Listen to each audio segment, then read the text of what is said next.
Hello and welcome to Nick the Uncensored. Today we've got David Mahoney, and today we're going to be talking about the Soros and Israeli invasion agenda. We're going to be talking about breaking news with what's going on with Oprah Winfrey and Ellen DeGeneres, and also the actor Biden, the actor who was playing Joe Biden, has been revealed, and we're going to learn more about what's going on there as well from David. But David, thank you so much for joining me. How are you, and what have you been up to? Oh, mate, I'm terrible. Things are just awful. I'm great. I'm just joking. I'm terrible. Everything. We always ask people that, how are you? They go, oh, you know what? I've had a terrible. Oh, you don't want to hear that, do you? I'm great. I'm keeping my fingers on the pulse, Nick. There's a lot going on. We're getting more and more close to this financial situation. I can feel a whole wind of change. We'll get to that at the end, though, with the Clarity Act coming up. And Trump has been very positive about that. We'll chat towards the end of that. But my three favorite stories, well, because I live in southern Spain, I need to discuss and chat about the invasion and what it is, because I've been inundated with messages saying, hey, are you okay, Mahoney? Is everything okay? Are you being invaded? Are they in your neighborhood? Are they in your back garden? But there's a lot of truths and mistruths about this entire situation of this invasion by this Moroccans in Morocco into Spanish territory, because a lot of people are confused about the geographic location. So I'm going to talk about that for a few minutes, Nick, just to get everybody on the record to show what's really going on. But I need to explain. Go on. Sorry, buddy. You need to what? Sorry? I need to explain because it's not Spanish mainland. Can you imagine? There's a video I'm going to share. So I think if we share that video, it's going to explain where Ceuta, or Ceuta, as the Moroccans say. Ceuta is a Spanish colony that's located in Morocco. It's actually a Spanish territory. So it's like Bermuda, maybe, an English territory officially, but it's absolutely miles away from England. So it's been in the hands of the Spanish government for, I think, about 400 years. But the whole world was shown images of about 50,000 immigrants that were flooding across this border into what they said was Spain. Now, officially, it is Spain. I mean, I can see Morocco from the terrace here in the studio, Nick, every day. So it's just across the Straits of Gibraltar. But there's a lot of truth about what's being reported and a lot of mistruths. So we'll talk about where all these people suddenly came from, what it actually means, and what the objective was, and what's the long-term solution for this. So because I actually think it's a white hat event, I think it was all orchestrated, allowed to happen, and as usual, the intelligence levels of the white hats against the black hats always seems to be one step ahead. So if I show this first video, buddy, I'll cue it up. It's say, okay, the first one is, where the hell is this place that we're talking about? Where is Ceuta, and why is it considered a Spanish territory, and what's the history? So here we go. This will explain this. Rushed into Ceuta, believing they had finally reached Europe. Oh, the sound's gone off, David. To Morocco. I can hear. Yeah, hang on. Did I not push? Let's stop that. Did I not push that button again? Sometimes I miss. It plays. I can hear it, but then it stopped. Sorry. Right. So let me see if I've hit the right button. No, you see, I didn't hit the sound button. You're right, buddy. So what I'll do is I'll just reboot that. And we'll start again. Let me get the sound on. Yeah. On the program, there's a little sound button. Yeah, you want to... There you go. Ready? Yeah. Rushed into Ceuta, believing they had finally reached Europe. Less than 24 hours later, tens of thousands were voluntarily walking back to Morocco. Around 53,000 people had returned by Friday evening, according to Spanish security sources. Why? Because the European dream collapsed almost immediately. They didn't reach Madrid, Barcelona, or Paris. They were trapped inside a tiny, overcrowded enclave because ferries and airlines still check documents before allowing people onto mainland Spain. Shops closed. There was nowhere to sleep. Food and water became difficult to find. Some viral videos even claim bread was being sold for 20 dirhams and a single cigarette for 10 dirhams. Many had money, but nowhere open to spend it. Others realized Spain was preparing to return them anyway. One young Moroccan said he came because there were no opportunities at home. But after finding no opportunities in Ceuta either, he decided to return. That is the reality social media doesn't show. Europe is not an endless garden of money and jobs. Even Europeans are struggling with rent, food, and survival. Thousands risked drowning for a fantasy. And many returned home after seeing the truth for just one night. Now, that's it, you see. It's like, imagine you being on an island and you escape from one side of the island to the other side of the island. That's it. That island might be under the Spanish flag, but it's not mainland Spain. They can't get on ferries and they can't get on an airline and they can't get off this little peninsula. The shops closed and nobody was, out on the streets. They all just went in. So around 55,000 people flooded over. But here's the next video is how did they get there? Okay, before you show us that, how long were they there for? Well, they're still there now. There's still a lot of them that have stayed, but the majority of them said, it's like they just got carried away and let's go. And then when they get there, it's like the big deal is over. It's like, okay, now we're here. What's happening next? There's no toilets. They're nowhere to sleep. They're not given passports and blankets and accommodation like they would be doing in the UK. It's just like, all right, now what are you going to do? You just want that beach there where you just were is the same as this beach here. So they all kind of wandered around a bit and they did create a lot of havoc. There was a lot of destruction and trash thrown around. There was some small skirmishes with the locals. There was a couple of small shops that were raided, sort of convenience stores, but the main supermarkets closed its doors and said, okay, we know what's going to happen here. But it was kind of like what's the word? They got to the party, but there was no music and there's no booze. Yeah. And that was it. They just kind of stood there. So how did all these people get into one place at the same time is the question. And what was the Spanish authorities not aware of it? But the background is this happens all the time. In Ceuta, there's a border. There's a great big fence. It's like Mexico and America. And sometimes they just get around it, but then nothing happens. They just get around it and they get rounded up because they're so easy to spot. They're usually wearing shorts and a t-shirt. They've got no shoes on. Then they don't have any ID on them. You can tell that they're not supposed to be there.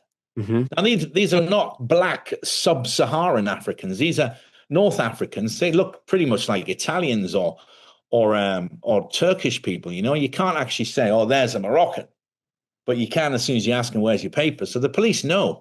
They have a certain look about them that you can just tell that most of these are young kids. They're between the ages of sort of 13 to sort of 30. They're not older men, I'm sure there was a few of them in there, but how did they get there? And why were they all of a sudden just all at the border? And this video and the next one is going to show you how they all got there. And this was organized. Look at this.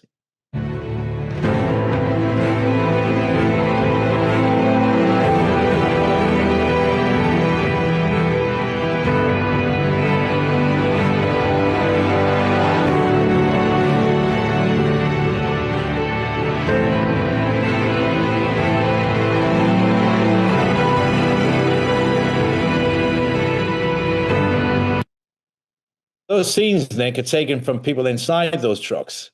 So those trucks were filled with people that were driven to the border in preparation for the great invasion. I saw that, yeah. Yeah, I got one more as well to show you like that with another load of trucks. And this has been circulated. Again, social media won't tell you about this because it goes against their narrative.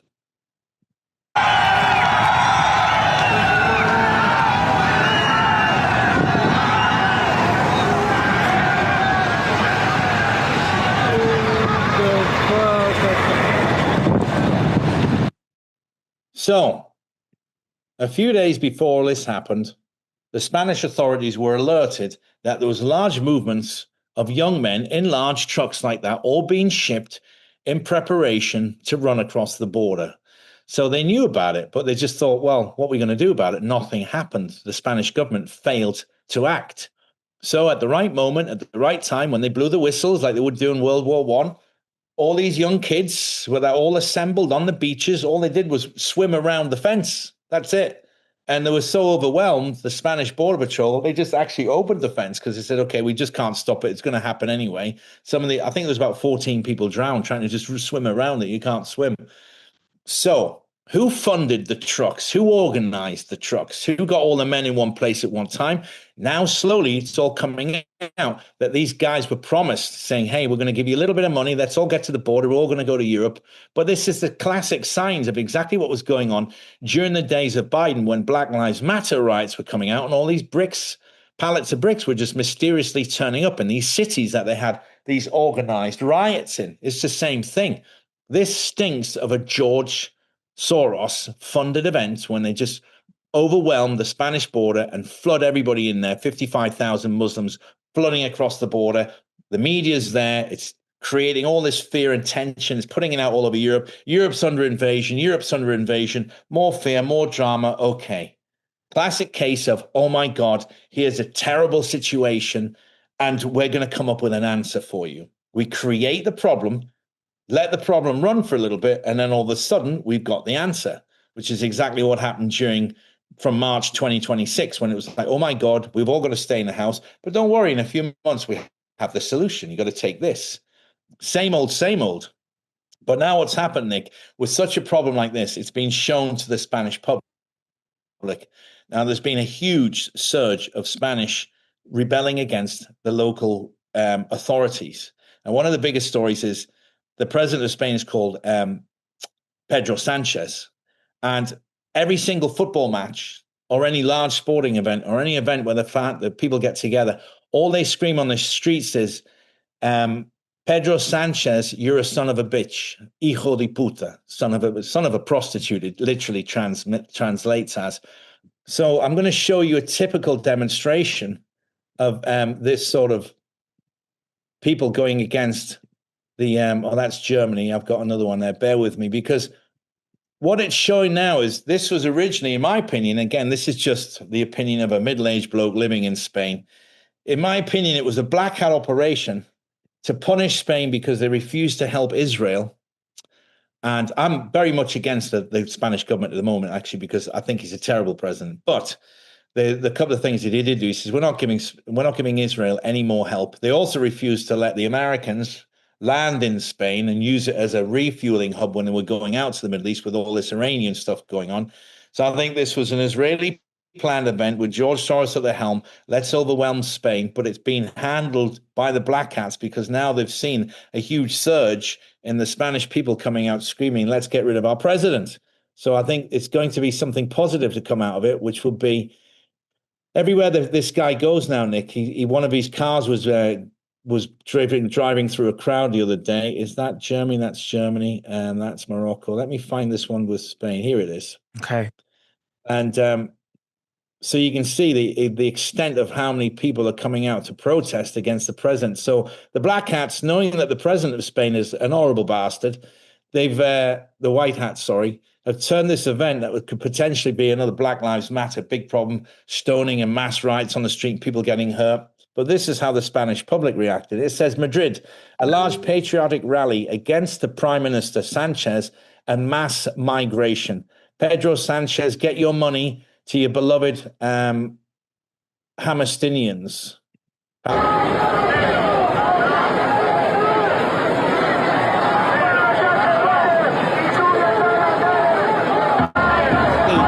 Thousands of people. Normally they're shouting, hijo de puta. So what's going to happen in this little tiny enclave of the Spanish peninsula, Ceuta? At the moment, the locals are still finding hundreds and hundreds of these real diehard Moroccans that say, okay, look, I know where I'm in Europe. I'm going to see if I can get the Red Cross to give me immunity. I'm going to see if I can get, asylum seeking. But the locals are hunting them out the woodlands and forest and wooded areas with sticks and just saying, back to the beaches. The police are rounding them up in the town because it's a tiny place. It's about the size of a large town. That's it. Imagine everybody going into the center of Reading or somewhere like that in the UK. And there's just 50,000 Moroccans all hanging around there. They're just sitting around smoking cigarettes with their flip-flops on because it's 40 degrees over there now. It's hot. The police have come in, they've sent military trucks, they're using, and they're just rounding them all up. Most of them are just walking back. There will be someone that will hang around in the local wildlife and trying to break into houses and hide there, but they'll all just be rounded up and sent back. That's it. It was nothing more than a publicity stunt to try to scare people, but it's been going on for years and years and years. Not to this extent, with this amount of people flooding over the border, but the White Hats have turned that George Soros, mass migration, give these people a home. The Spanish people have said, no, we're not having it. There's mass protests in the streets now. And even Italy changed their regulations. All flights coming from Spain now, you're subject to passport inspection, because normally you can get on a flight in Spain and just show an ID, like a driving license or something. You can go to Barcelona, you're supposed to show a passport, but they don't really look at it. The borders are open. But Italy said, no, from now on, we're going to check who's coming from Spain, because we don't like this potentiality of more of these people coming in, because Prime Minister of Italy is very pro-Italy, and I think she's pretty right-wing. So it's falling apart, this agenda, and the people are saying no, and the whole thing has turned into a positive, because the people of Spain are saying, listen, you son of a bitch, you're supposed to be protecting us. And there was a video released today of a guy inside a cafe, right? Spanish guy had a really nice cafe in Ceuta. There was families in there with kids on Sunday morning having breakfast and a coffee. And there's gangs of young kids outside, throwing trash cans around saying, Allah Akbar, Allah Akbar, God is great, God is great. And they're scared. And he's saying, listen, I'm ringing the police. The police are not doing anything. So at the end of the day, when so much public goes against you, you've got to listen. So I think his days are numbered because of this. The White Hats turned that George Soros event into a very positive thing, as they cleverly always do. So that's the truth, what's going on there with that particular case. Everyone's emailing me, asking me what's going on. Is it near me? It's nowhere near me. Yeah. So, and they can't get off that peninsula onto mainland and get to Barcelona, get to Madrid, get to Paris, get to Belgium. They can't, because unless they're going to swim, they might as well have got a boat from the other side without swimming around the fence and kept the money. So that's story number one I've been tracking. That's crazy stuff. Well, and they want to do this to all of Europe, Yeah. And how are we going to stop that? Because I think Netanyahu wants, this is an Israeli agenda. Well, the Israeli, what they want to do, they're trying to use the Muslims and cause another crusade. So Christians against Muslims. That's the Israeli agenda, the Zionist agenda. They want to cause mass chaos and mass war between these two particular religious cultures. So we all take up arms and the St. George's cross on our armor and start marching across we don't have to go marching for 4 years now, because A, they're in Europe, and B, we got technology now. But that's their end goal. The Zionists want the Israelis, not the Zionists, just looking at the next video. The Zionists want the Christians and Muslims to be at each other's throats, all of this. And that's their end goal. And because they sit back and they get their two enemies wiped out by each other, they become more powerful and they start pushing their agenda more. Because they in all their religious books, they just treat us like animals. It's the same as the Quran. The Christians, it's legal to kill Christians. Do not take them. Do not show them any quarter, any mercy. And in their religion, white women and Christian women are just animals that they could be, kept as slaves or pets, as second or third or fifth wives or whatever. They're just not even treated equally in their law. But more and more people are becoming aware of this now, and they are pushing back in slight different ways. If you don't have the courage to go out and start saying, hey, I'm Christian, I want to keep the Union Jack flying, they're doing it in other ways. They're not going to their stores anymore. They're not buying things from the petrol stations. They'll rather go to another one where their friends are. They use, different butchers. Because one of the things that a lot of people don't know, speaking of butchers, halal meat is a specialized way that the Muslims have to eat their meat in this way. But the problem with that is it causes so much stress and terror for the animal, because they basically hang it up and let the blood drip out of it, but it's stretched up and then they cut its throat. And as the animal is so terrified, knowing it's what's happening, it's confused, it's upside down, its body is being blasted with histamines, which is a reaction to fear. And that goes in the meat system. So people that are buying halal meat, it's not good for you at all, because those histamines mix with all of the antibiotics that are getting into the food supply, getting in your system. So in the traditional way they slaughter animals, there's a bolt through its head. It goes into a little corral, say, what's going on here then? It hasn't any idea what's happening. Bang, it's killed, that's it. It's already dead. It doesn't have a chance to start going into panic and terror as they do with halal meat. And that's one of the things I've learned from my new wife. She's told me about that. I thought, you know, that's very interesting.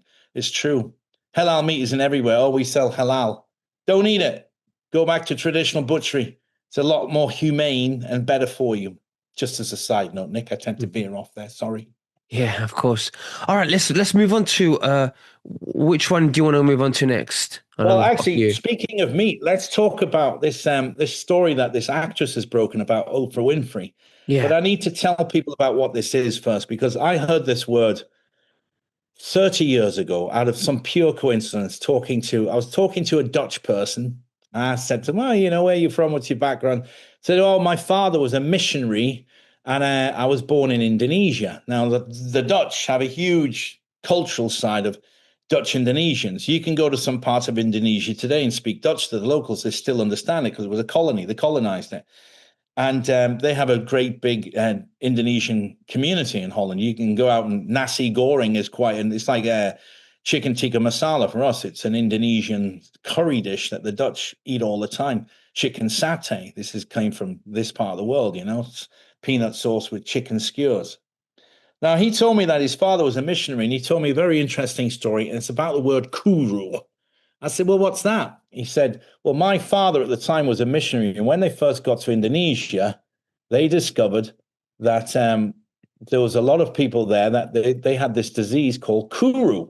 I'm going to read this off to you. It says, what is kuru? Kuru is a disease, and it's like mad cow disease that used to affect people in Papua New Guinea. This is what I'm talking about. It comes from cannibalism, and this is from eating the same species of brains and spinal tissue. Now, we'll know this better as mad cow disease because it gives you the same symptoms. You remember when the cows were all shaking and they were taking them out of the English population and putting them in pits and burning them because and what was happening was they were using their bones, the remnants from the slaughtering process, and they were grinding it up and putting it back into the food for the animals, but they were putting the brain tissue and the spinal tissue back in the food, and it was causing mad cow disease. Now, the human form of mad cow disease is called kuru. Like I was saying, the Dutch Indonesians missionaries first came across this in about the 1940s, 1950s. And it's a word. It is a word. A lot of people haven't heard about it. Now, what's interesting is there's two main people that tie into this story, and this is Oprah Winfrey, which I'm going to show you about now, and Ellen DeGeneres, or the Degenerate, as she's known as. Now, we know Ellen's got weirder and weirder, and she looks terrible because during the great lockdowns, she left the USA and went to the UK, but I believe they refused her a long-term visa, if my memory serves me right. And she's gone from looking attractive to looking like she's a shrinkled old lady. She looks terrible. Now, I don't have anything of her, but I've seen videos of her recently. But she's been tied into these Hollywood rumors that Ellen DeGeneres has now got this neuro disease, which is tearing her apart. And then you'll see this actress now, just going to cue up the video, Nick, who spilled the beans on Oprah Winfrey. Now, during all of this time period when we've been talking about who's good and who's bad, there are certain people that are flagged up in all the Hollywood legends and mysteries and whispers and rumors about who was really bad. Tom Hanks is one. Ellen was another one. You know, Tom Cruise, there was nothing really publicized about him too much. But Oprah Winfrey, there was a lot of strange things happened at Oprah because she had property out in Maui, out in Hawaii, that mysteriously didn't burn down because her roof was painted blue. If you remember that, yes. She recently bought large tracts of land out in Hawaii in this particular beautiful spot. When everybody else's land and homes and businesses burnt down, her mansion mysteriously didn't, and it was right in the middle of it. It just seemed to skip over where she was. So this is a strange story because this actress, her name is Alicia. What's her name again? Alicia. I just had it a minute ago. Anyway, you'll recognize it. And what she's going to do is she spilled the beans on all of this now, and have a listen. All the worst conspiracy theories about Oprah, the reality is she's like 100 times worse. Okay, so the school is closing. And everyone's like, oh, budget cuts, so sad. No. It's closing because Oprah literally ate too many of the kids. Like, where do you think they were going, guys? Do you think they ran away? You think they got adopted? No, they got freaking eaten by Oprah and her friends. That wig Oprah's always wearing, it's not a style choice, babe. Underneath, she's totally bald, and not like smooth bald, like scratched up, torn up. She's been pulling her own hair out, like in chunks, because Kuru is that stressful. It's eating her brain, and she knows it. So what does she do? Voodoo, like full on ancient African voodoo, hours every day. She's conjuring ancient demons, the darkest ones, to come help her. But honestly, she's too far gone. Even the demons are like, nah, we're good. Don't underestimate the black magic, you guys. I'm telling you, she is personally turning into a monster. Bald head, bloodied, scratching herself raw, teeth gone, can't see, can't walk. She's deteriorating in front of everyone, and nobody wants to say it, but I'm saying it. Wow. Now that's an actress of Hollywood.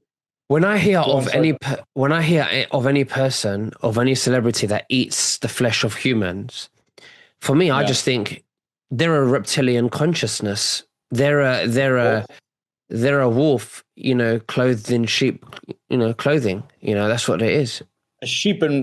A wolf in sheep's clothing, isn't it? That's what they call it. Yeah. Well, I agree, but this has been going on for a while now. A lot of people have heard these rumors of strange things happening at under the watch of Oprah. And just so you know who this actress is that's saying that, here she is. I pulled up her IMDb profile so you recognize her. 1 second, guys. Alicia Silverstone. You recognize her from a lot of different movies? No, I do. She was a very popular actress in the 90s, 80s, and 90s. Look at all the movies she's been in. The Babysitter's Club, American Woman. She's done loads of things. I recognize her straight away. So this isn't some random that they pulled off the street that's been chugging on too many Starbucks. This is somebody in that industry that wants to spill the beans. It's very credible testimony. But there's been rumors about this for a long, long time about what really goes on behind Oprah Winfrey. And when you hear stories like this of credible people who are not under any psychiatric observation or taking anything for schizophrenic illnesses, it gives it a little bit more juice. There's definitely meat on the bone there to see what the story really is. But I believe it because, she has a school in Africa that it takes in these orphan kids, and now they're closing this school down because of, like they say, budget cuts. But what sort of monetary issues do you really think Oprah Winfrey has? Do you really think that she's suffering? She's a bit broke. She's down to her last $37,000 and she needs a mortgage payment for something? Nah. She's worth, I don't know what the net worth is, but we could certainly Google over a it, billion. Over $1 billion. Net worth. She's a billionaire. Look. Of course she is. Let's see what AI says about her net worth. 3.4 billion. That's her Forbes. So you know what? Do you really think she's going to be closing down a school for orphaned girls in Africa because, budget cuts when she's got 3.4 billion? The interest alone on that money, that's, if you're getting 3% a year on that, you couldn't even spend that if you really tried. I don't think she's got 3.4 billion in cash. I think it's all assets. Laying around in the bottom drawer. It's a bit like Elon. It's about like Elon Musk when they said he's a trillionaire. I know he's not now. It's gone down, but he doesn't have $1 trillion in cash. It's on paper, stocks, assets. So we have to think about that as well. But yeah. I get it, mate, but still, we're not debating whether she can afford to run a school in Africa. Absolutely. Your point, Beverly Hills, is it? To your point, you're absolutely agree with you. Absolutely. She's not down to her last $37,500. Let's set up a GoFundMe. GoFundMe, Oprah. Can you spare a couple of quid, please? 57 cents, You get a cup of coffee, Just want to get a hot dog. So a credible Alicia Silverstone, what she's been coming out, and that's just one video. There's a lot of those videos circling right now. And I'm happy. But you mentioned that. What's the condition with her right now? Is that the next video going to show us with what she's up to right now? No, I only showed that one because they haven't actually got any footage, but she hasn't been seen in public for a long time because they say she's wheelchair bound and she's really struggling to move around.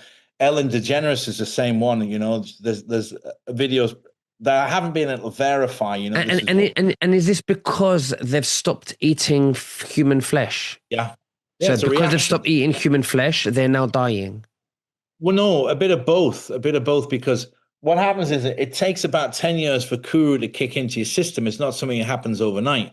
So they noticed this because when they first found it in Indonesia, they started saying, well, how long was it? You know, these were older people. These were people that had been at it for years because it was cannibalism then. So in the 1950s, the Dutch missionaries were going out there talking about Christianity and Jesus, etc. And they were pulling these people back from the tribes, pulling him in. And, you know, several people in the tribes said, what's the matter with him? What is he, is he got Parkinson's? What is it? Oh, no, this is Kuru. He has Kuru. So Kuru is a condition that you get 10 years after, roughly, when you've been eating. Right, it starts. Yeah. And it comes from eating the same spinal tissue and brains from your own species. So if you ground up the tissue of a dog, spine and brains, give it a dog, it would get it. That's what they were doing in cows. That's how they first sort of linked it all back in the late 90s and 2000s. So will a dog get it after 10 years if they eat a dog? In humans, I don't know about cows. No, cows got it a lot quicker. But in humans, it can take up to between 7 and 10 years to first show the long-term effects of the Kuru and the shape. Imagine the ingredients they put in Pepsi and McDonald's and stuff like that. Imagine how humans unknowingly are eating other humans can get Kuru later. It's true. I didn't think about that, although I don't know the dosages. You know, if it's in low dosage, I mean, they have found genetic DNA inside meat patties a long time ago. They found fingernails. They found a ring. They found a wedding ring in one of them in Germany. And they traced the ring back to a funeral place across the street from where the burger patty place is. So again, that's a story that, you know, they can't possibly have that many cows, Nick. If you think about how many burgers that they need every day, there's no way they can have that many cows on the earth. You know, you'd have to have vast thousands of miles of pasture. It makes no sense. I've done the maths. It makes no sense. It makes no sense, mate. Now, the last thing is, I'm a big fan of all of these people being exposed because Fauci, have you seen what's going on? Fauci is now on the stand and he's being exposed for the lies because now President Trump has actually said, without a doubt, there was cheating going on. We have irrevocable and absolutely you can't get what's around it, irrevocable, undisputable. I'm trying to remember that English word. Undisputable evidence there was a fraud, an election cheat. So it's all coming out. All these people are involved now. And Nancy Pelosi was served with indictments. That just leaked this morning. She's been served with papers. She's getting indicted in a criminal case. I'm not sure what it is yet, but she had to make a public statement about it. A press agent did. That happened. I saw this morning. And now all these people are being exposed for what they really were. Fauci's on the stand saying he's pleading the Fifth, take the Fifth Amendment, and he has a pardon, presidential pardon, but it's very clear that he lied about everything. So all of these so-called heroes of what we looked up to during the last 6 years or so, maybe more, all being proven to be liars. Fauci's the first one. So he's being dragged out in public. They're saying, you told us this, but actually this was lies. This was lies. You knew it was lies. Utterly knew that was lie, and you lied through the whole thing. Manipulating pain. He's going, I'll take the Fifth Amendment on that, please, Fifth Amendment. And his immunity isn't going to help him because when it's a federal case being charged by a state, because the state of Florida have now finally come forward and they're going to charge him with something, this immunity in the Fifth don't work. So I'm very happy for that. And one of the other great things is the actor. Now, during the time of Biden was on the presidency, we all were like, are you kidding? Can nobody, you don't see that? Look at that. What's the matter with him? That isn't him. He's about 9 inches taller than the real Biden. And, you know, if you've known him for as long as I have, I saw it forever. Biden used to be the anti-criminal, head criminal guy. When I lived in the States in the 90s, he was always going on about crack this and crack that. And there's not going to be any leniency. 3 counts, you're out. We're all going to jail. He was always the first guy on the stage. And I saw his career move up through the lines over the last 30 years. And I've been aware of him. So during the end of the period when we all knew that Biden was absolutely riddled with Parkinson's or Alzheimer's, definitely Alzheimer's. He wasn't that shaky, but his brain was gone. They brought in this actor who at first was just given the opportunity to just play him a couple of times because he used to play Biden at parties and events and weddings and stuff. Oh, he is Vice President Biden. He's coming to my wedding in Ohio. You know, and it's just an actor. So he's now being exposed, and they've got hold of him, and they've said to him, okay, we need you to tell us what was really going on behind the scenes. And this video will tell you all about it. Have a listen. Biden body double scandal explodes. Actor who impersonated president for nearly 2 years turns state's evidence. The actor hired as Joe Biden's body double has now come forward and is turning state's evidence to avoid prison time. What started as a simple gig, hired just to stand in one place for 10 minutes, spiraled into the actor pretending to be President Biden for nearly 2 full years. Because the real Biden was so visibly unwell with severe dementia, he could no longer appear in public. The body double was used so often that even insiders admit it's almost impossible to know when it was the real Biden and when it was the imposter. This former birthday party impressionist ended up sitting behind the resolute desk and taking calls from foreign leaders. Dozens of West Wing staffers were in on the massive ruse. President Trump has been proven right once again. This is the greatest presidential fraud in American history. The swamp is being drained, and the American people finally deserve the full truth. What I like about that, Nick, he's right. President Trump has been yet again proven to be correct. Yeah, we've always been saying this. Everybody's been saying that's just doesn't look like Joe Biden. Yeah, who is that guy? That's not Joe. Joe, where are you? Joe, Sleepy Joe, where are you? I mean, Trump hints at it because he doesn't want to. Well, I think he just gets too much stick, and he's probably been told, listen, just don't take the piss. Don't say too much. Just say enough. And that's what he's been doing. So I'm very happy that these people are all being finally exposed, because you'll see the rats all jump in the sinking ship. The great thing about this, Nick, is when cowards are always confronted with what they've done, the first thing they do is try to save their own hide. They don't want to have the neck stretched, so they don't want to have the last part of their life in their jail somewhere. So they're talking like chickens. Back, I tell you it was. Back, it's Joe Biden, back, Obama.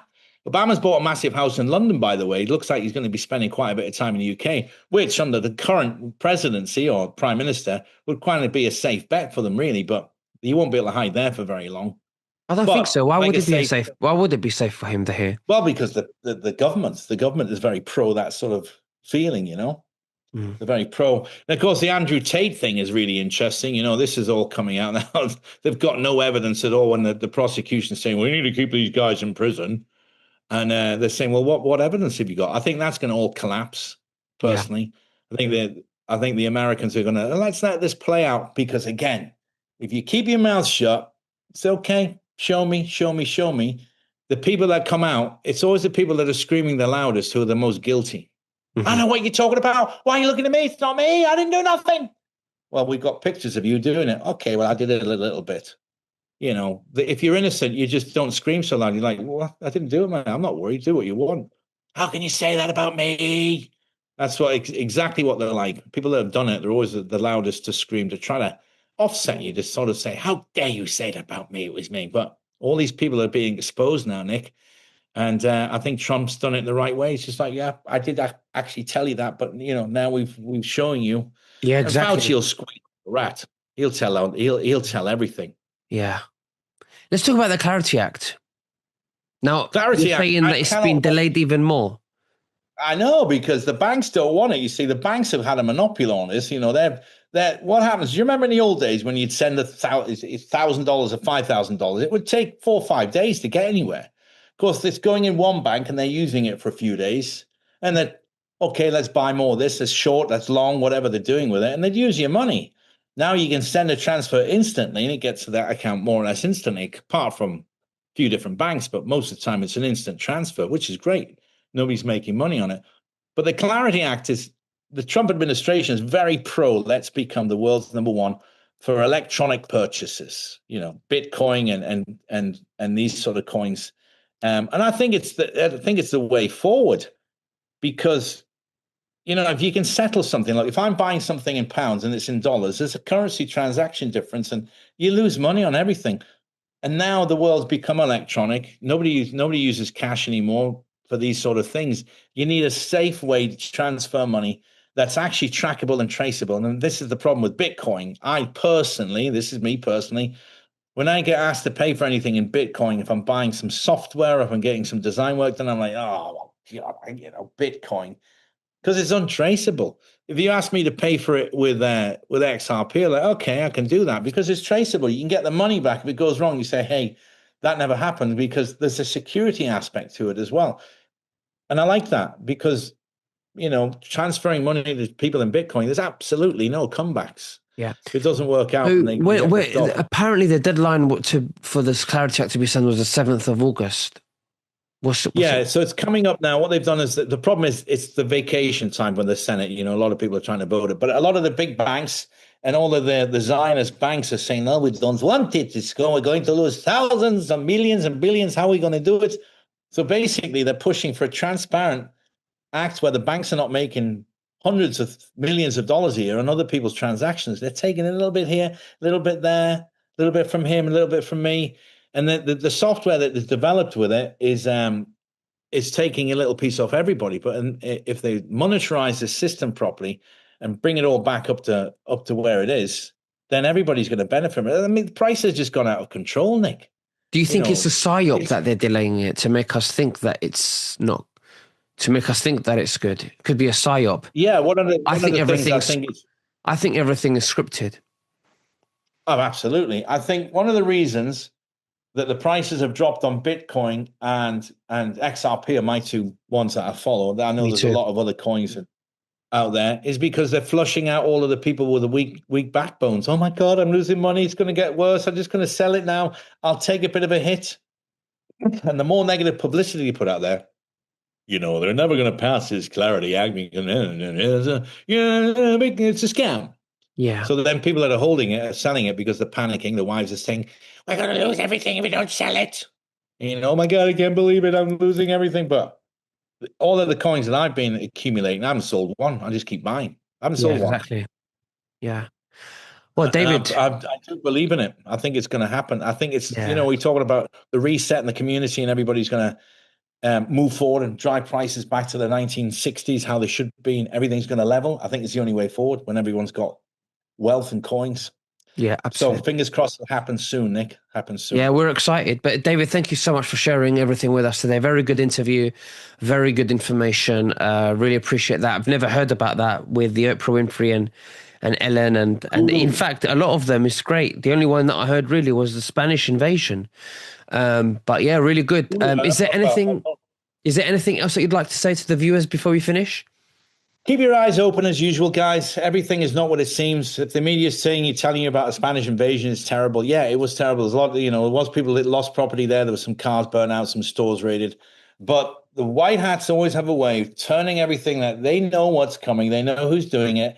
They've got their ears on the chatter boxes, and all of the people that are trying to do this, they're getting more and more desperate and showing the cards way too early in the poker game. And you can see it in the faces that it's bluffing. If you need to get hold of me, you can find all my material on mahoney.tv. It'll take you to where you want to go.